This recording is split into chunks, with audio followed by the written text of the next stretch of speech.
めくった歪んだ選択の未来を今照らしてく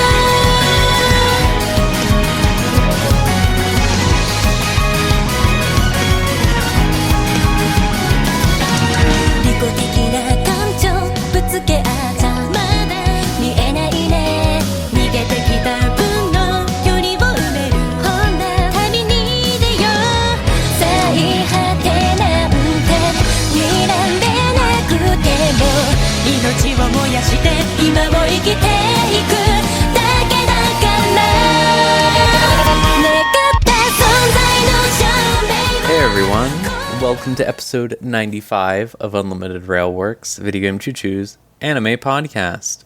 I am your host, Rose, and with me, back at it again, is John.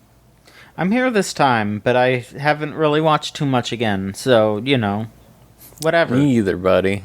Let me tell you, we've talked about it a lot. This season is not so good. Not a lot of motivating factors, let's say, to keep up with things. That said, Maverick, you're still watching some stuff. You dropped a lot, thankfully, for your own, well-being, but...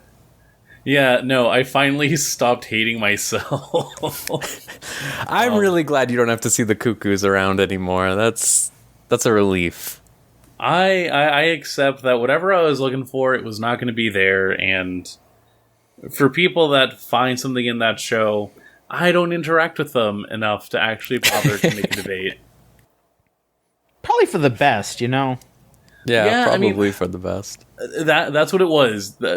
You can literally timestamp whenever I said it in one of these episodes that I went, I'm still watching it because I gotta be able to provide an argument for why this is bad. And I've watched enough to know, hey, this isn't for me. I think there are things that do this much better. If anything, I feel kind of invigorated to go find other stuff that you could see and be like, dog, this might be kind of dicey, but from what I hear, could actually be, pretty solid. Because literally, what could be worse? Yeah.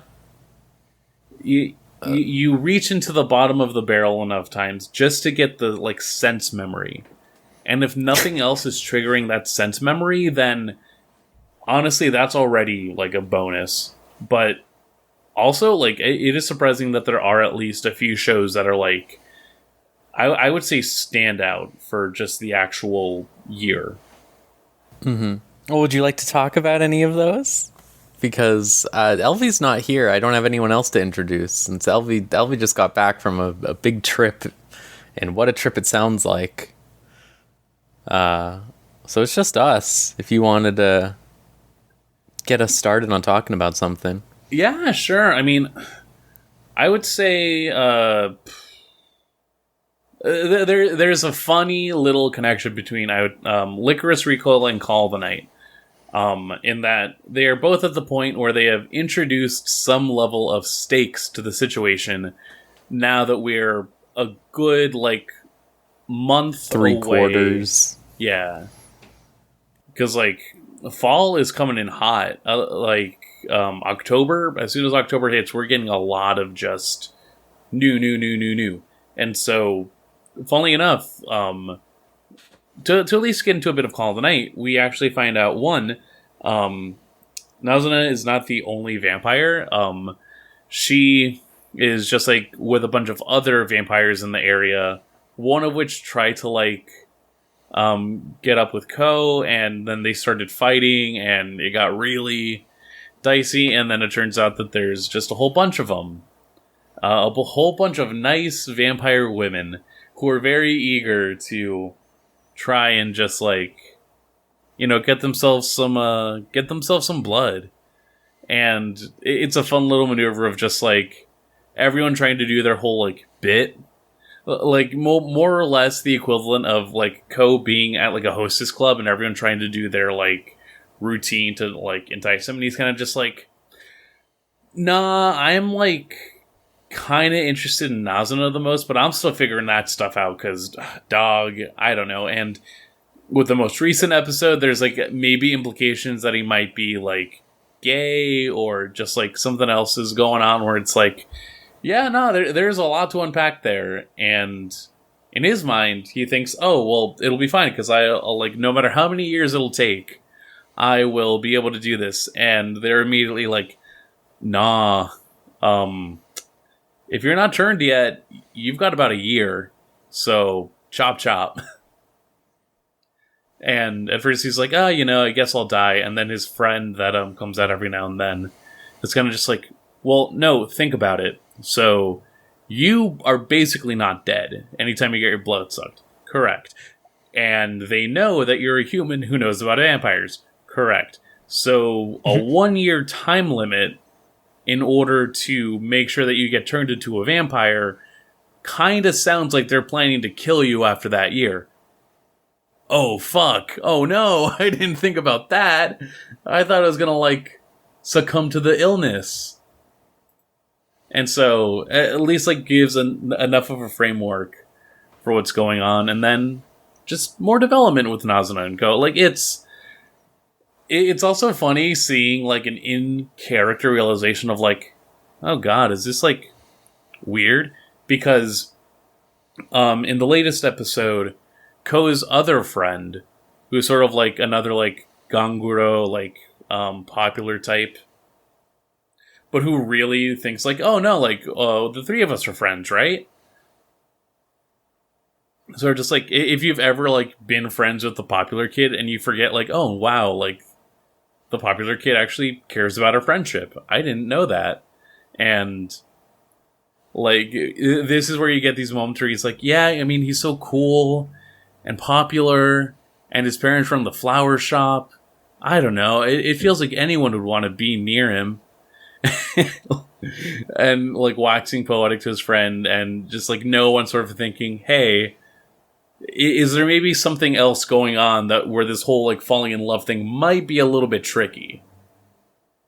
But, like, adding in a wrinkle where with, like, the new friend, he's going out at night seeing somebody. I like that there's this implication of like, oh, maybe it's the other vampire that we saw. But at the end of the episode, he's just out with an older woman, and Nazuna has sort of this realization of like, fuck, what is this situation really? Like, what are we doing here? And it kind of just slips away where it's like, do I, like, how serious do I have to be about this so it isn't just, like, a glancing thing? I feel like it brings a lot of, like, roundness to what was going on. Because, like, I wasn't expecting any sort of development by the end of the show, but having that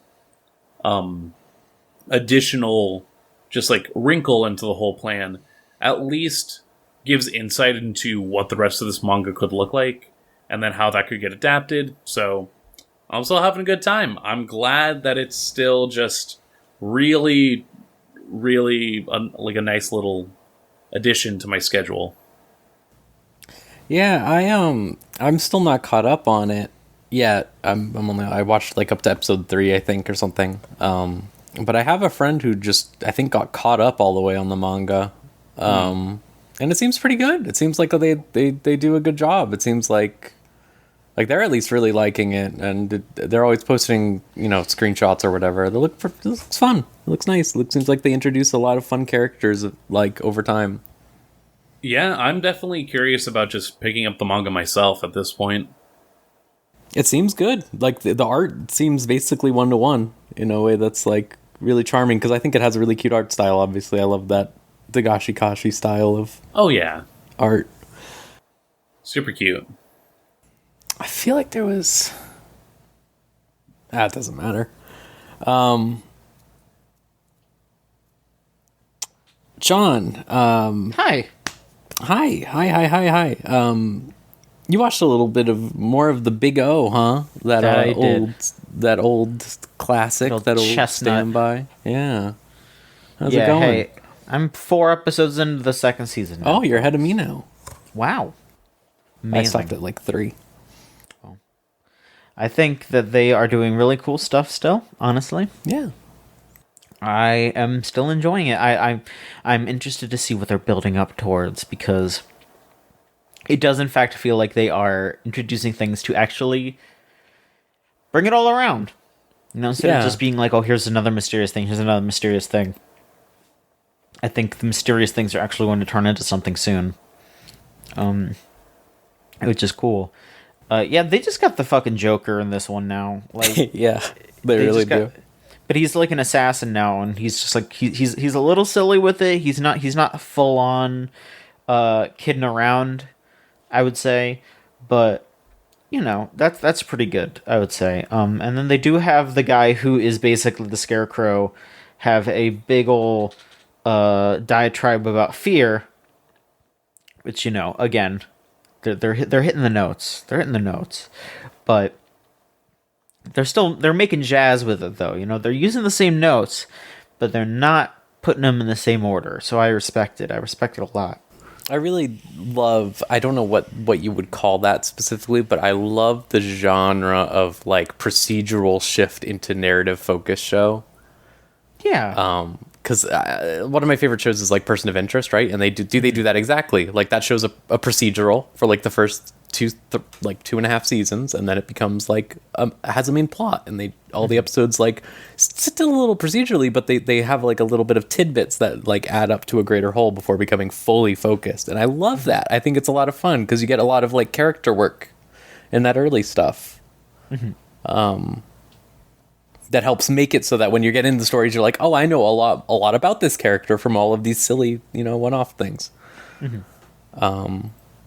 That's fun. I was really sad hearing, because I mean, obviously this is like, Batman animated series adjacent. I was sad finding out like that they were going to make a new Batman animated series thing, and that just got canceled in the Discovery stuff. It actually did not. It's getting shopped around. It's getting shopped around. Cool. So, because I need that. I love procedural stuff, especially in animation. It's a lot of fun. At least like when it's going for it, right? Because there's plenty of like slice of life anime and stuff like that are like different week to week, but fundamentally like not the same type of thing I look for, like actiony. I want to see Batman doing kicks and shit, and I like to see Roger Smith doing kicks and shit. Yeah, definitely. I do need to get back to that, but I've been really trying to like keep do like one project at a time basically with anime. No, you're right to do that. You're right to do that, but I did just earlier today, I did look at the Xbox One S sitting out in the living room, and I was just like, damn, yeah, I was using that to watch Big O. I'll watch some of that later. Yeah. I didn't watch as much because I was gonna sit down and watch like a bunch of episodes. Honestly, like I made a joke on Twitter, like, oh, I'm going to watch exactly one episode of the Big O, but I did go to the mechanic for a hot minute, so I did watch more than one. I watched 2, so I did get to see 2 episodes instead of 1. Mm-hmm. So it was still a joke. It just wasn't as fun. It wasn't as funny of a joke because I could have watched more. So my recent project was I've been juggling a bunch of things. Like I've been trying to finish March Comes In Like a Lion, right? I'm like almost done the first season, whatever the second core of the first season. Mm-hmm. But we watched all of Thunderbolt Fantasy 2. All right. Over the last couple weeks. And that one's really fun. It's I think it really has a strength that the original season didn't have, because obviously the original season they have to introduce all these characters, right? Including, I think, most importantly the main character. They kind of have to go the whole show without explaining the main character's deal. And the second one, just from the get-go, it's like who everyone is, and we're introducing new characters, but we're introducing new characters like every few episodes instead of every episode, and I think it gives it a lot of room to breathe and a lot of time to have fun character work with like the Enigmatic Gale and stuff, because you got like the Enigmatic Gale is like picking a fucking dude to try to Jokerify. I really still don't know what that guy is doing, but being a menace. Yeah, he's going around or whatever. There's just like funny stuff of him like pretending to be people, like pretending to be this person or whatever to like get this guy, and this Shobuhan going around being silly. They introduce things like there's like a couple things that are very Generabuchi, like the one woman in the main cast or whatever, like is like, wow, I'm finally happy, and then gets murdered or whatever. But it wasn't that bad or anything. I think it was fine. But it's a lot of fun. I really recommend it because I think like the main thing that we were complaining about in the first season was a lot of use of CGI, and it was hard to tell what's going on.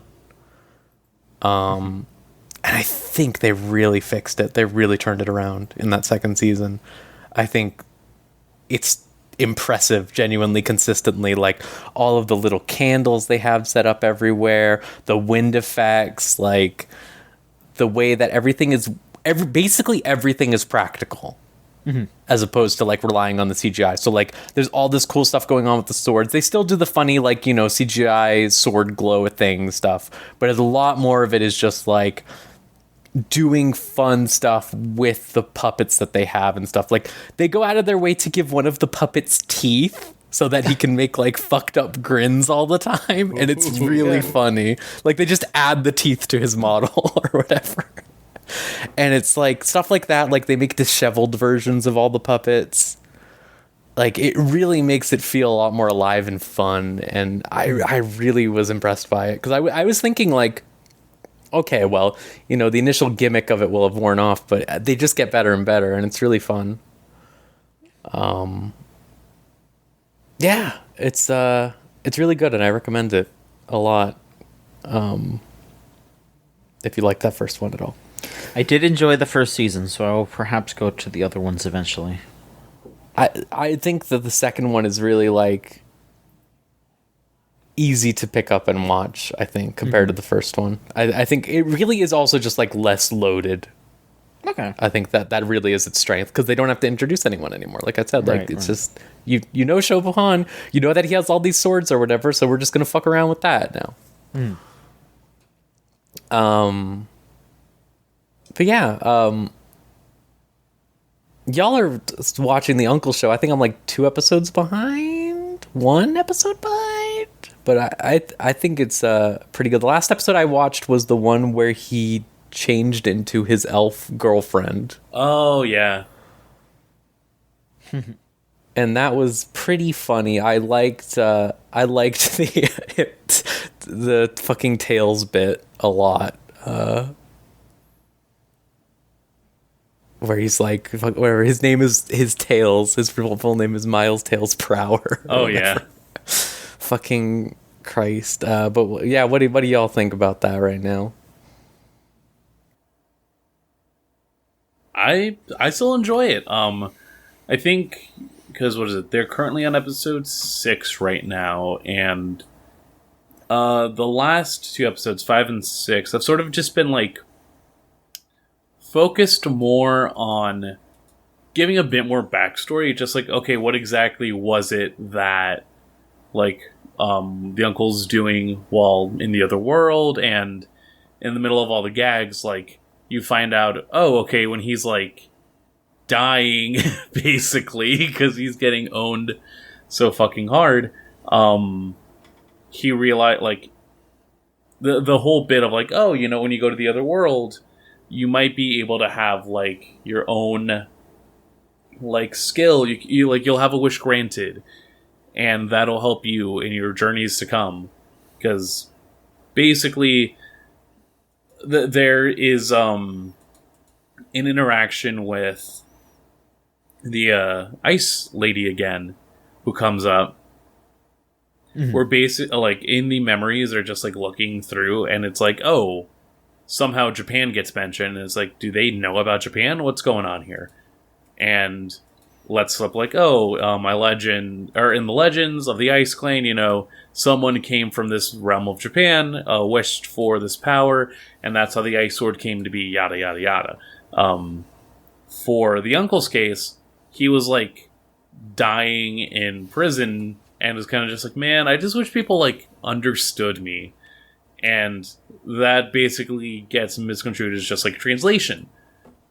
And that ultimately means like, oh, I can like understand anybody or anything, including the spirits in the world, and that's how I get my magic powers. I just like am literally asking the elementals to like help me out. And I think that is a legitimately like fun twist on just any sort of like magical power up, because he still deals with shit. He is still like a miserable man in this other world, but you at least recognize like, oh, that's why he can just do like god magic right off the cuff, because he's just asking for help from spirits basically. And that's the way that he is understanding the world, where it's sort of just like a communication with the ethereal, where like they go back and talk about, oh yeah, the barrier city, and how everyone's sort of just like, it just works. Who cares? Well, he's kind of just like, oh yeah, I can just like talk to the spirits that deal with the barrier. Let's go fix this up. Like a greater understanding of the world around him, but people will still just... I think it does a good job of just explaining the fact that like people in this world fucking suck. Like, no one wants to talk, no one wants to do shit. It's just bigoted hellhole. And Sure. this dude is at least managing to survive it. I have like some concerns about like the jokes wearing thin. Like so far it hasn't at all. But I'm wondering if this is a what was the show? I can't remember. Something very similar to this, where it was just like eventually it's like, yeah, okay, I get what the joke's going to be. Yeah, I will say I am still very much enjoying the show, but also like I'm not gonna be biting at the bit for a second season. Basically, I'm just like, it's good that this exists. It's funny, but I'm gonna be one and done basically. Yeah, like it's nowhere near as bad as the only thing I can think of is like, God, remember the fucking overcautious hero show I fucking hated, but it's like something like that to a degree where it's just like, okay, I get the joke or whatever. But here it's like at least they're putting a lot of effort into every joke instead of just, being lazy with it. I mean, there's at least multiple avenues that you could take it, where it's like the last few episodes went onto the fact where it's like, this dude is just unfortunately creep looking, or like is in a way where like you try to get him into some sort of a scenario, it will look wrong, like you're in the wrong place at the wrong time, which is hilarious because this man does not care about like anything. No. Like the least horny man in what you would like assume to be a stereotype of like horny adventurers. I said it on Twitter a bit ago. Uncle from Another World can absolutely have all the sex jokes it can, because guess what? They're actually funny. They're really funny. And again, it's not like this weird like power fantasy. It's just like, I don't know. Again, like the fantasy, if anything, is like, oh, what if like I had a relative that came back from this insane experience and was just like not just like rehabilitating himself to like, reality, and just the fact that 20 years have passed, but also just making a connection that, just was not there. And they still bring it up every now and again, like, oh yeah, this uncle being comatose like ruined his nephew's family. Just because of the reality of like, we need to keep having him on life support, and how much does that cost? But outside of that, I do like the heartfelt moments as well, of just like, Yeah. It's everyone's hanging out, everyone's having a good time. The uncle like can genuinely see like, okay, like the two of you were trying to have something, but I wasn't around to know the full extent of it, so if there's any way that I could help now, let me know. There was a lot to think about with that flashbacks or whatever to their childhood. Just really cerebral stuff. Yeah. Sometimes kids are like that. Mm-hmm. I'm trying to think. I can't remember. It doesn't matter. Fucking let me tell you something that has been driving me insane since yesterday. They do these little production notes from the producer for Dawn Brothers. Mm-hmm. And they put out a fucking note yesterday that was like, here, I'll just read the whole note. The Dawn Brothers seem to be running at full speed all the time, but July and August were a moratorium period because of summer vacation and the release of the movie. The relationships remain the same, and there was no new information, and no important characters die. It seems to be running out of control, but so far, it's just been going straight down the Autobahn. The limiter is lifted. We will leave the paved road and split into the Beast Road.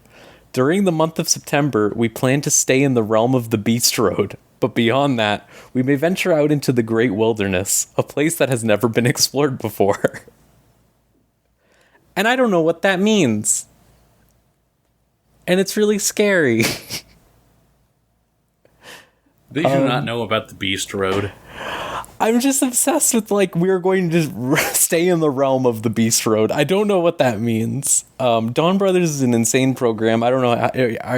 Have you caught up yet, Maverick? What were the last episodes that I caught? I got it right here on my funny little drive, because I am up to episode... It'll just tell me 21. Okay, so you're like almost caught up because they're only on like 25 right now. Oh, okay. Then yeah, there are a few more that I gotta get to. But it's fucking insane. It's an insane program. They're always doing insane things, and the notion that they were like, yeah, we weren't really doing much is like terrifying to me that they think that. I think that every anime, every TV show needs production notes like this. Is my stance right now, because I just I think about like how people were really like laughing that Kojima was posting about Licorice Recoil, right?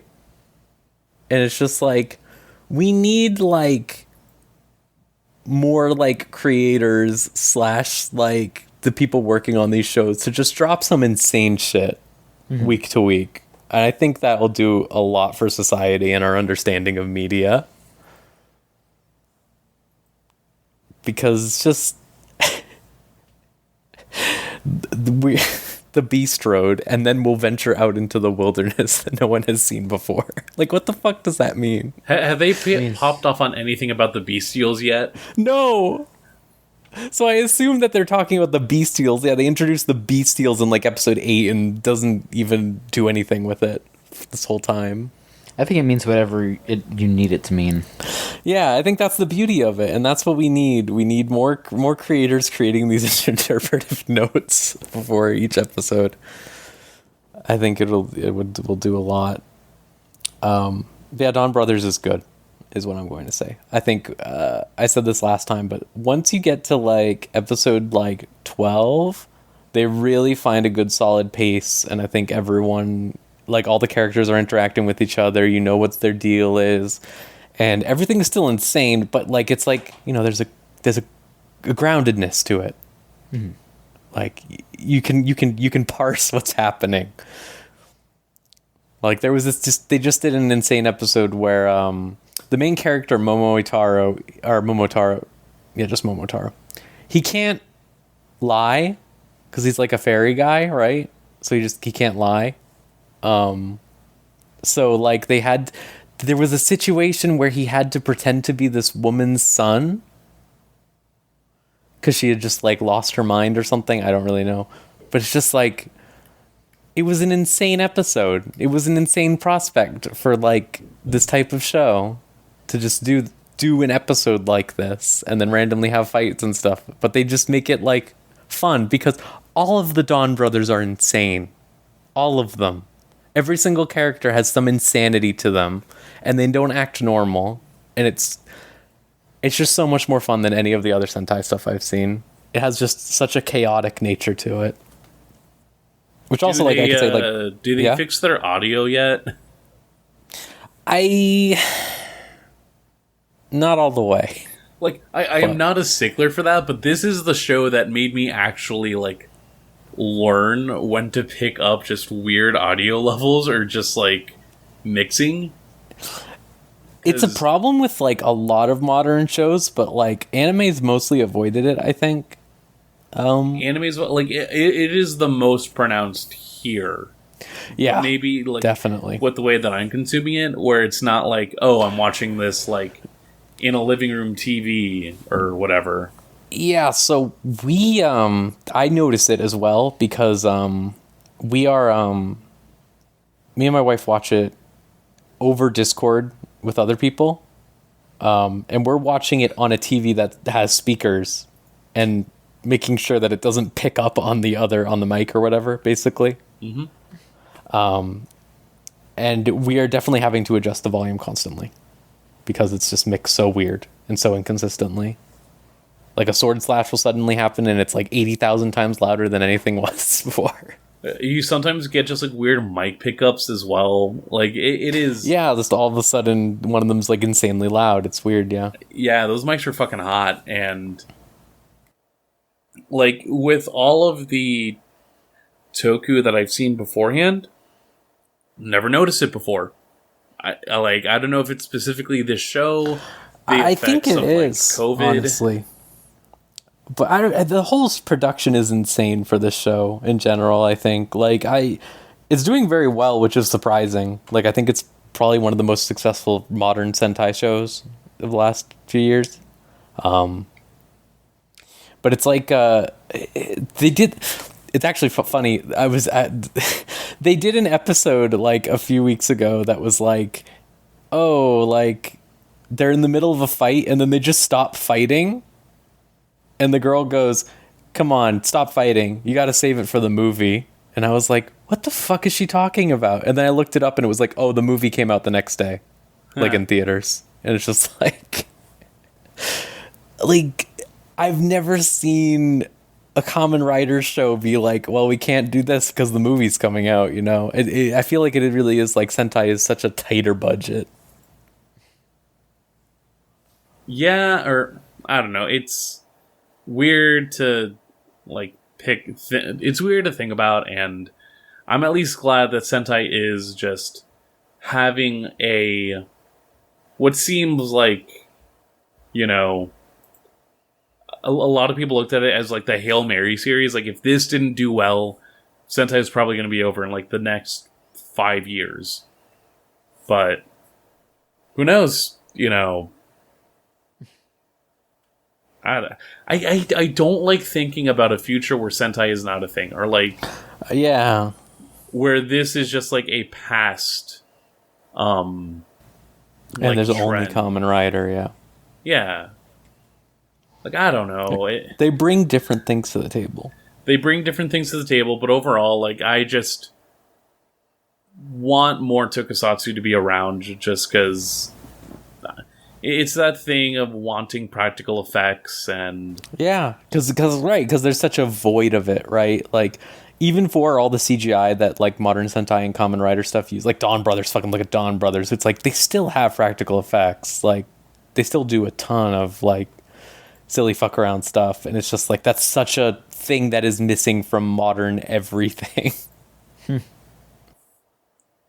Yeah, I mean, it's good that it's bad. I never want it to be good CGI. I'll just say this real quick because I don't have much to say about it too. I also Revice finished. How was that? Because I have heard that it did not have a strong finish. No, I think they really didn't know what they were doing near the end. I think I still stand by. I think the first like half of that show is really, really good, solid stuff. I think the up to the 3/4 mark is still like pretty fun character work, pretty fun stuff doing, and then they just had no idea what to do. That sounds right to me. Yeah. Yeah, and it's like most Kamen Rider shows don't know what they're doing at the end because obviously it's all week to week stuff. But this one was like a special case of like you got stuff like characters just becoming evil for no reason, like contrived fights. Like there's this thing where they beat, like there's this Kamen Rider trope, right, where they beat the final boss and then it turns out, oh, you didn't actually beat the final boss or whatever, right? And there's 5 more episodes or something, right? Yeah. But Revice did, you beat the final boss all of a sudden on like episode 43 and it was like, oh, okay. And then they do like a 2-month time skip.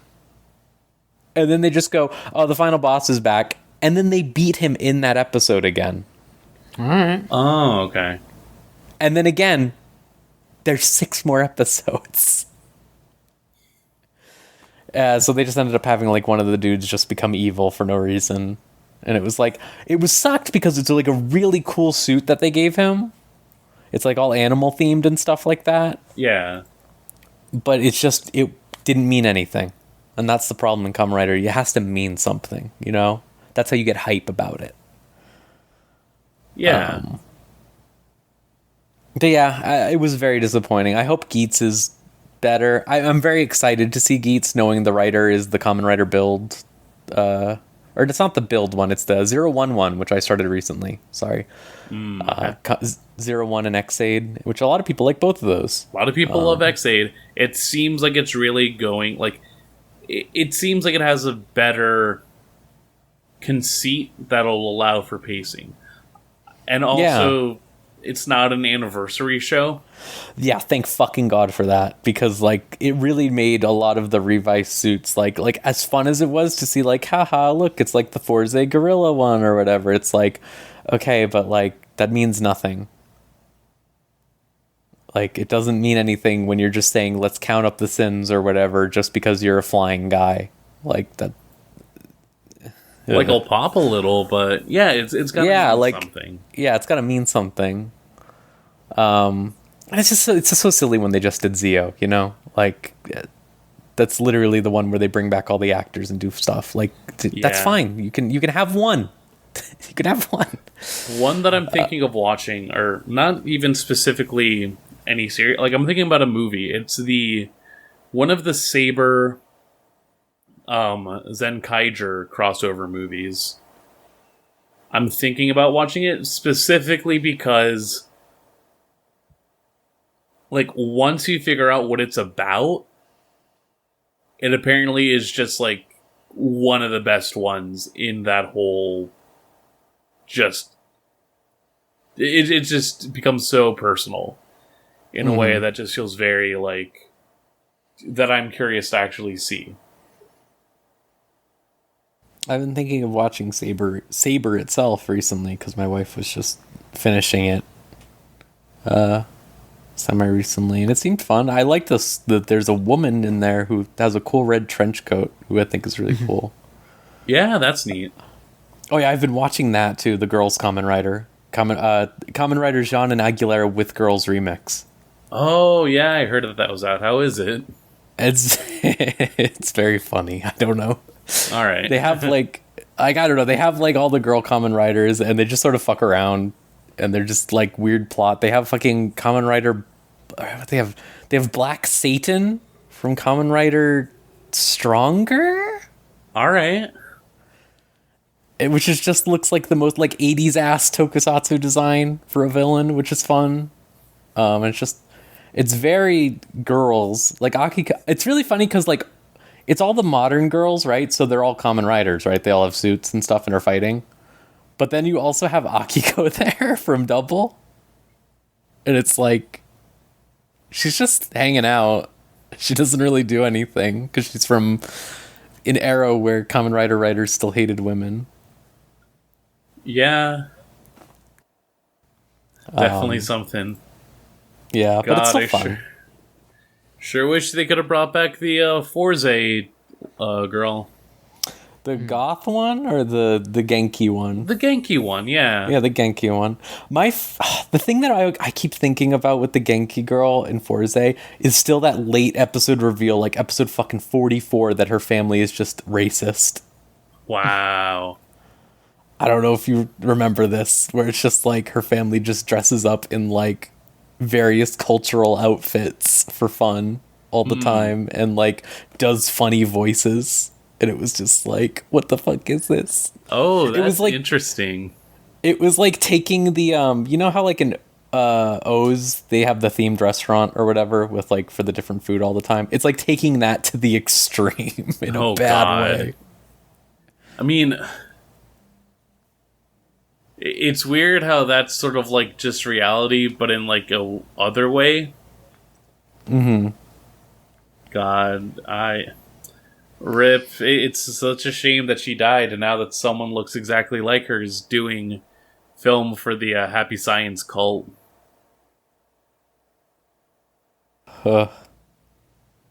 Yeah. Well, honestly, again, shouts out to that dude that just blew out Shinzo Abe's back.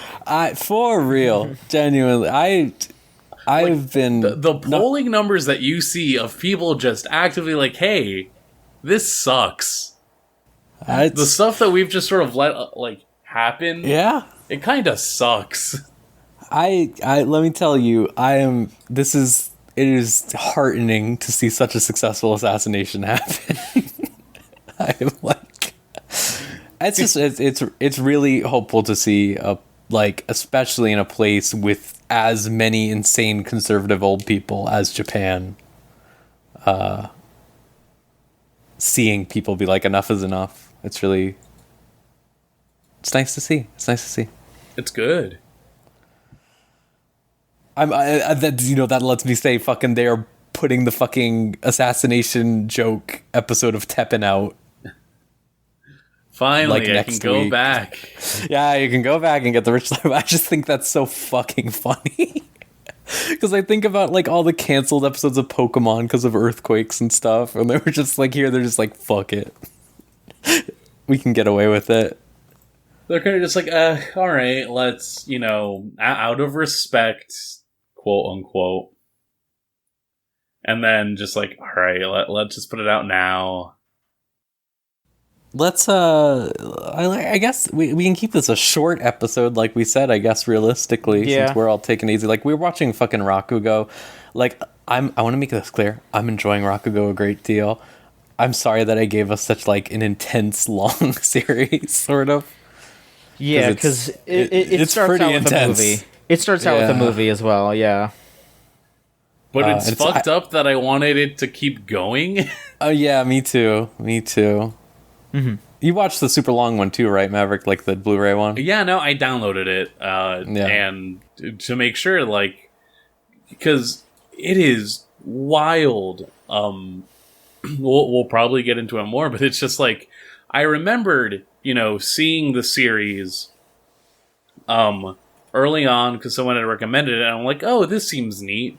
Let me get something that seems like sophisticated in me. This being like, 6 years ago, probably. And I definitely enjoyed it, but I could not remember for the life of me what I saw. Now, getting the chance to rewatch it with a bit more just like clarity and like, I don't know, like not having to see it for the sake of like, oh, this is going to be such a cool thing to add to my card. Like, it's just really good presentation, and I think the director's cut does a lot to highlight what it wants to, and I'm just really eager to get back into just remembering actually how the series went. Yeah, I'm interested with the stuff that my wife talks about with the how it goes, because she's a big fan of it, and that's kind of why I picked it. I was like, oh, I should finally watch this. I think I'm very fascinated by this, learning about that type of cultural like expression that not a lot of works get into. Like there's not even a lot of like American works that go into like really specific American traditions and stuff like that, stuff like that. Just I'm always fascinated by really specific time period ideas and stuff. I mean, the question has to be asked, what is like the American equivalent? Yeah. If there is any at all. Abbott and Costello. Yeah, like in a sense, it's definitely sort of like vaudeville, but Yeah.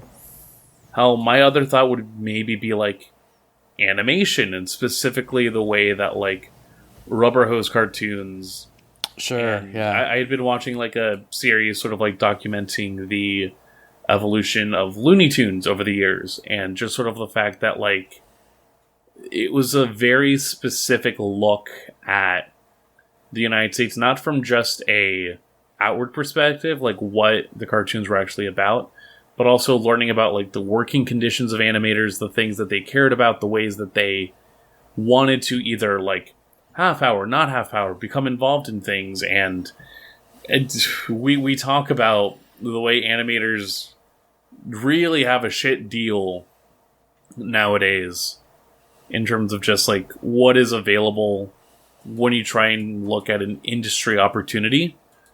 And I mean, this past month has just been a reminder that like, oh man, we do not care about animation in like people that are in charge of things do not care about animation. Mm-hmm. It is just seen as something that is easy to write off. And to contrast that to like back then, where it was still definitely a thing where it's like, oh, let's add a cartoon to like the theater and have it ready to go in front of another movie or another reel. Like it'll be a part of our like viewing for the day. But then it's like, who do I work for? These people that are very much still obsessed with money, but at least recognize that like, oh, I got to keep my clients happy. This person that is like actively trying to be a father figure, but then is also anti-union, anti-communist, and just like does not want me to actually feel like I have a stake in this company. So much shit. And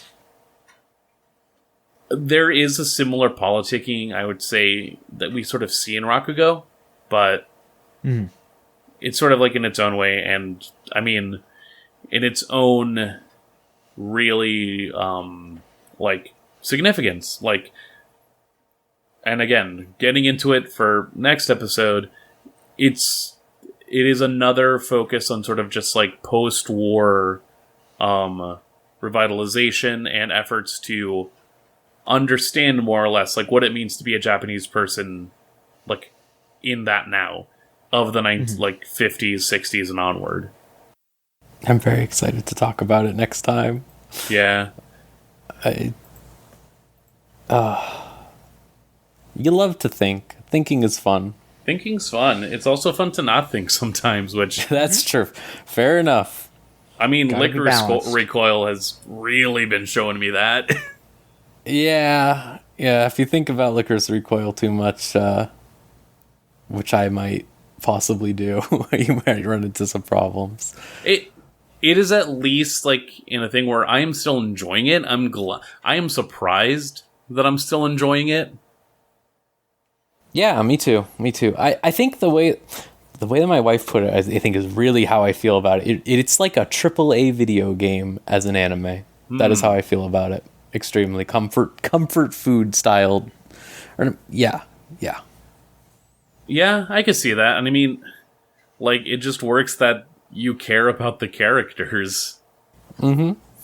And is also another one where, like, they have definitely hit, like, the stakes for this last, like, sliver of the season. Because Yeah. basically there's another time one, like, Talks clicking, this MF. Clock's talk ticking. clicking works. Yeah. But no, the clock is ticking for Chisato, and it's kind of just like, oh god, what's gonna happen? Yeah, I think the way that these next episodes go will make or break this show completely. It is not a show where like if the next episodes are like bad or like mediocre or whatever, I'll come out the other end being like, well, that was good. I think if they're like bad or like whatever, like just okay, like I think my opinion on Licorice Recoil will probably go down. I mean, I have a hard But time thinking what bad would look like for this show. You know what I mean? Yeah, no, that's what I was going to say. Is like I don't think it will be bad. I'm sure it'll be just fine. But it's like I worry because original anime. You know, Well, like I'm what's always scary is that it's consistent. Yeah, it has been pretty consistent. Like it's you know you don't see this. Like it really feels like they did think it through everything before they made it in a way that's surprising. Like they wanted to just make a funny little show about these funny little people, and I have my problems with the like Yuri bait nature of it. As much as I am loath to use that word ever, but like Yeah, they at least added in the gay dads angle. right. In a way that I appreciated, because most things don't go all the way to just showing like Like Mika like and Yoshi you can have in their hotel implied room. dads, but yeah, like literally showing them at a hotel together. Like, all right, Like, oh hey, check it out, it's our daughter. yeah, like he literally says that. Like that's great. Like Yeah. yeah, that was really good, and I think it's cool that he's like bad too. Like like I think that's a fun thing. They don't really do like it in these shows when they have like in anime specifically. A lot of the times when they have like the things, they don't usually have it be like this complicated estrangement. Usually, I think when they're trying to do gay rep type stuff, they usually just try to make it very either fluffy or like completely deranged. And I think this is a much more grounded way to present all of that. I think, like, I've seen the comparison of, like, oh, this is anime John Wick. And honestly, I think there is a good level of world building, but not to the point of having to explain everything. Yeah. Like, you only need to know what is important. Like, here, is a licorice. Yes, there is, like, a guy equivalent. We don't really care, just state that it's there, Who is this person? Yeah. Oh, connected to this organization. There's enough, I have an idea to talk about, like, why this organization exists and whatnot. Yeah, and they don't get caught up in the minutia of like shit like her fucking insane cyborg heart, right? Like it's just Yeah. like just accept it. It's fun. It's just, it's hey, fine. this happened. Like, the backstory is, we managed it. We will, like, through the grace of just science, we have managed it. However, here's this caveat, which, has already kind of been, like, insinuated. Yeah. Yeah, I think it is a pretty good show. Definitely. It's easily one of the better original anime series I have seen in the last few years. From an animation standpoint, probably the best one. Yeah. Because it looks fantastic. It really does. Huh? Yeah, we'll wait and see how that goes. I think it's just like I don't think I would be as mad as I am about like the lack of like raw like gayness between these two women if I hadn't just watched Birdie Wing.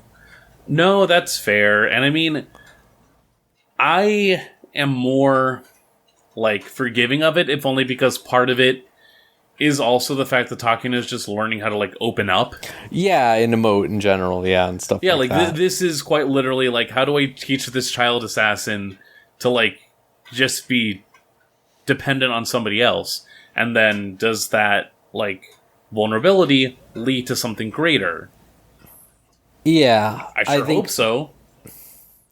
Yeah, my problem is really just like in that last episode or whatever, when it's like, oh, we're saying goodbye or whatever, and they just do like to show their affection, they do like the weakest fist bump of all time.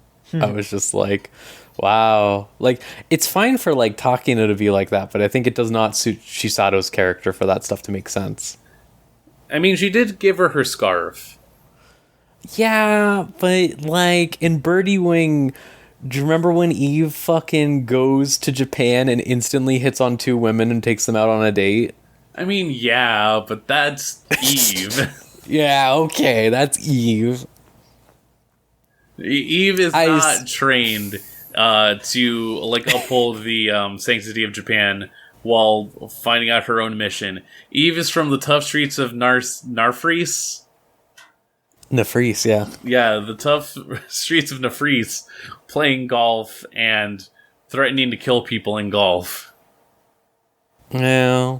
Well, we'll see. We'll see. I'm always going to withhold my judgment to the end. I'm being hopeful. I'm holding out hope.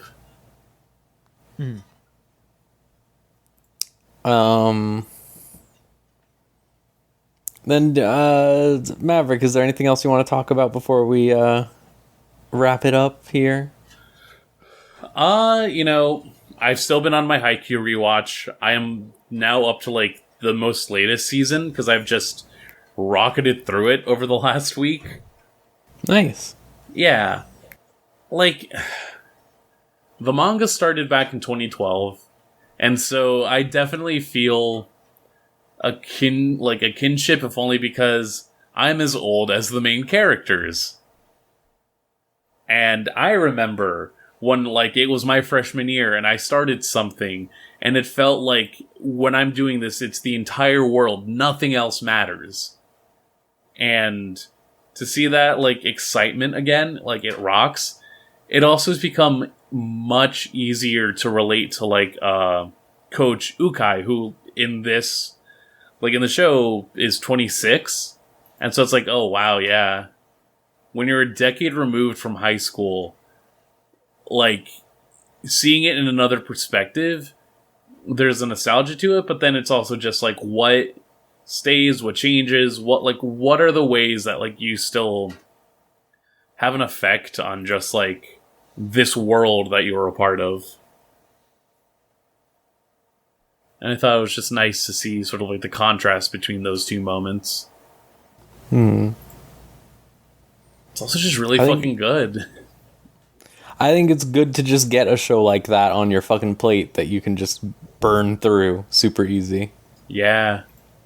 The smartest thing they did was just relegate the Shiratorizawa match to, like, its own 10-episode season. That does sound good. Just one match space for the whole season. Yep, gives enough space. They did condense into a movie, which I think also does work, because those are, like, 2 hours long. Mm-hmm. But, yeah, overall the pacing never feels, like, off. If anything, Nice. Looking at, like, what'll be there for future movies, like the last two movies, they'll do less flashbacks, I think, and it'll just be like, here is everything that we're just wrapping up. Cool. Yeah. So, we do have this piece from LV. I was going to say, yeah, do you want to read this thing that LV gave us, since LV's not here again? I could read it. Offered yeah, this. go ahead, John. Yeah, John, I thank you for being the designated reader always. I was just thinking earlier, I was like, thank God that I have John to read all this stuff for me. I'm like Ipo the reader up in this motherfucker. Well, that's good. From Zelda CDI. You bring him the book and he can read it. More like John Reed Chonsky. Thanks.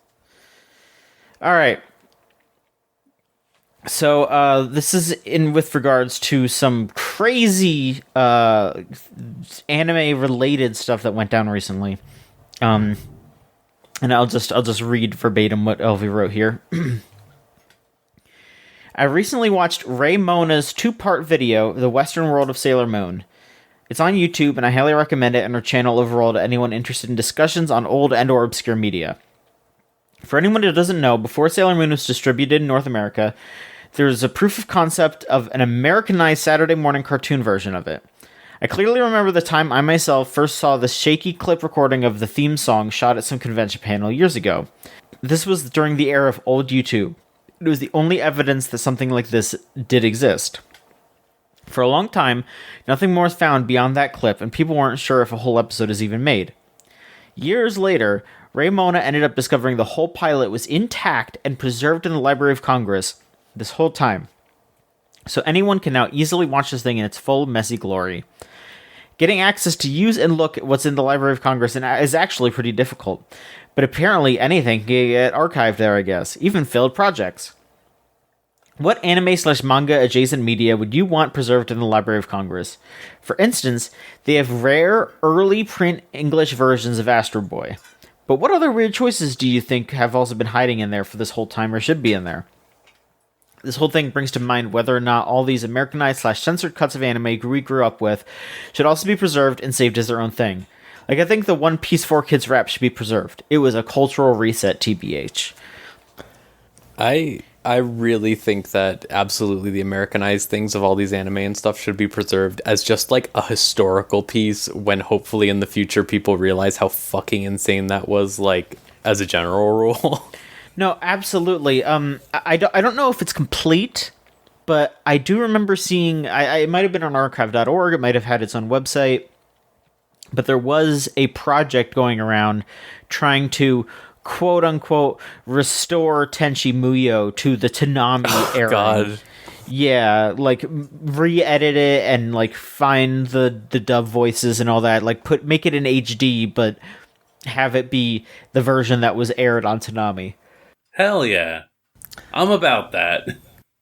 Yeah, I just, like, I'm always thinking of, like, I know it's beaten in the dust as a talking point, but, like, how, like, the fucking insane, like, Cousins thing from Sailor Moon, right? Like, how that literally made it worse than them just being gay.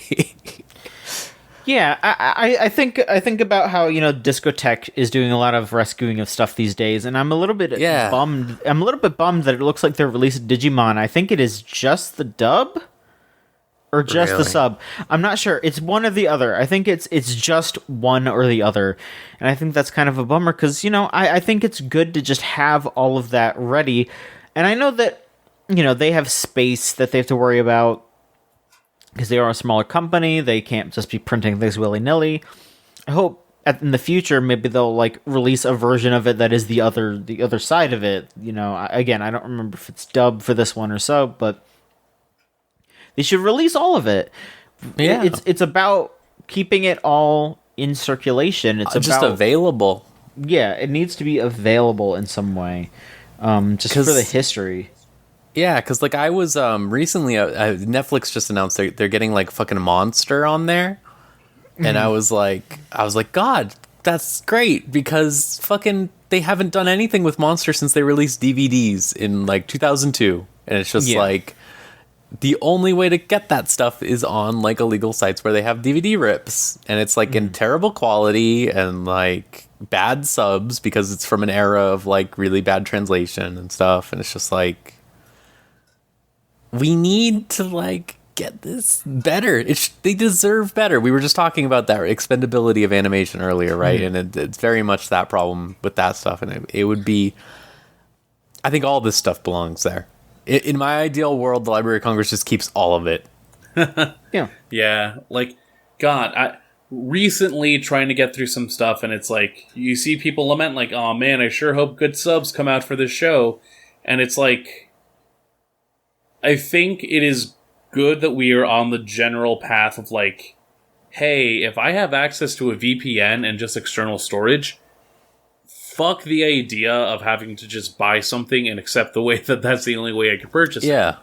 That said, it is also reliant, the nature of sort of just acquiring media secondhand, it, to an extent, is a popularity contest, which, you know, not specifically, oh, what's good, what's bad, but who the hell is seeding this stuff? Who the hell is providing the actual files that people can then go ahead and download themselves? And it's difficult when you're trying to find stuff that is so off the beaten path, or like is something that you specifically remember, and just wanting to have it in some other capacity. Like, that is why I would probably buy a DVD or a Blu-ray, just to be able to say, I have this available now. Because, like, I don't know, the idea that everything will stay online, it sure is crumbling now that we have seen, oh no, things will not stay online. Yeah. And, like, not every where nowadays like you get so complacent with that you forget to have a master, or you forget to have just like an actual cut that is clean and good to go for whatever like other distribution you can look towards. Yeah. And also, like, I don't know, sometimes you just like to see ideas that are weird. Like, I think so much about the version of IGPX that was like the original OVA, where it was like a team battle, like, death game or whatever. And the mechs had like the, like, explorer hats, and they were sort of just like off doing their own thing. It was such this weird idea that when like IGPX showed up on Toonami again and it was like this racing anime, I was like, no, that's not. I remember it when I was a kid. I was just like, that doesn't feel right. This sounds familiar and this looks different. Because I didn't get that, like, oh, this was a scrapped idea that got retooled or just like repurposed. We need to be able to just we need to abolish copyright law. It's the thing. Like, I know this is an obvious thing, but it's just like, I just want there to be a way for kids to experience, for anyone to experience what I did growing up, where it was like my library just got fucking DVDs of any anime that was coming out, basically. And I could just watch like all this horse shit all the time. And it's just like, everyone should have that ability, right? Like, it's just like, everyone should have the ability to watch something just absolutely insane. I want them to catalog all of the commercials for like anime conventions. Oh man, God. Because it's easy. Yeah, like just stuff like that. That'd be great. Like, it's just like, in the ideal world, like the library is just cataloging what a year looked like, right? Like that is the ideal archival piece. Like, you can get an idea of what specifically 2014 was like, you know? All the like the dumb like interstitials that you would have for like Kids WB and Fox Kids. Yeah. I'm just scrolling through the Lost Media archive for anime. A lot of it is for English dub stuff, you know, like it would be interesting to find like that Harmony Gold Dragon Ball English dub, this sort of thing. All the VHS rips. Mm-hmm. I want a like distinct catalog of just every single VHS fan dub that was going off. Because that is a special space in its own right. And it's very funny to think about, like, someone in, like, the late 80s, early 90s, early 2000s going, all right, I'm going through this. I've got the script right here. Vegeta totally says the F slur right here. Another one that I definitely got to bring up from this Lost Media list here that we actually know exists because it was like I think like a college has access to it in the States even, and they like use parts of it for a project. It was the JoJo's Phantom Blood movie that like was apparently so bad that like the rumor is that Araki like forbade it to be shown again or whatever, but it still exists. And yeah, like there was like a film student that straight up was like, yeah, no, I've seen bits and pieces of it because we used it in our class for like a trailer editing like exercise or something. Yeah. You know, like it's just shit like that just exists. And like, yeah, I bet that is in the Library of Congress, honestly. I mean, I also think to expand it a little bit, every single like fan-made OVA that just ends up at like amateur convention, or that did end up in an amateur convention and just is like nowhere, or is just like a very hard to find rip nowadays. If anything, this makes me think about the fact that my university had a very extensive media library. Like, my first year of college, I had a seminar on film. And part of it was just like, oh, you know, I'll go ahead and, like, just watch these movies how I can. Like, fucking, one of them was Citizen Kane, and I bought it on, like, iTunes to watch on my Mac, and I was just like, oh, this sucks. What's this about? Like, I was being very flippant about the material, but then slowly the experience of, like, thinking, oh, let me just, like, carve out some time, go to the library, go to the media section, look up, like, The 400 Blows, Bicycle Thieves, I'm trying to remember the name of this Japanese film, like Tokyo or Osaka Story might have been it. But just like actually doing the process of going in and archive, like checking out the archives.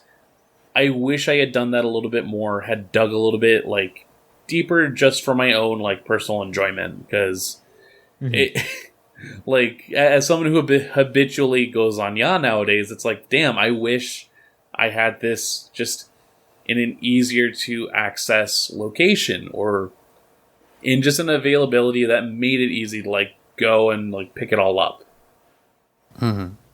I simply hope that this stuff becomes more normal soon. Like I really do, because it is like hearing about all this Warner Brothers Discovery stuff is like very depressing, and just knowing like hell, like I know they just fixed it. I think after we watched it, they just re-added Kids on the Slope to something or whatever. But like just being like when we were going to watch it and just being like, oh, well, they have the page here on Crunchyroll, but it's just fucking gone. Is like, it's hell. It's just hell. Just, I long for a world where we actually utilize our technology for good. Yeah. Instead of just arbitrarily deciding that we shouldn't use it. But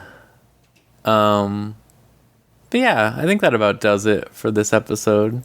Did anybody come in with a neat little question? I don't think so when I was taking a quick look at it. No. Word. So yeah. Like we said before, we're fucking watching Rakugo Show, which I will tell you the full name of right now. It is Showa